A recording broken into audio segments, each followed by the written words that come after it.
ဒီကြားလေးဆိုလို့ပြီဟုတ်တယ်ပုံလုံးကြတာဒီကဒီမှာတရားနဲ့ပြင်နေတယ်လိုင်းပြောလို့ ကြားလို့ဒါတော့ရန်ကုန်မှာလေးဘုံလုံးစာပါလေးကြစာပါပြောင်းနေဖြစ်သွားတာဒ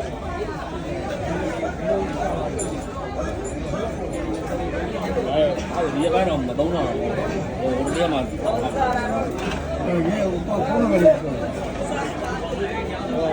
နှစ်ခုမှတ်ထားလိုက်20နှစ်လေး536 နှစ်လေး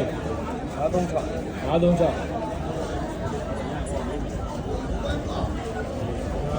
ကိုအောင်ကြီး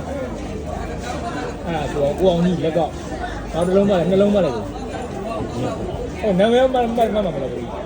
အောင်ကြီး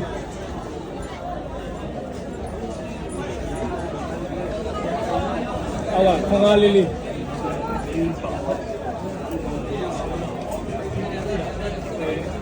ခွန်နဲ့3လေးမို့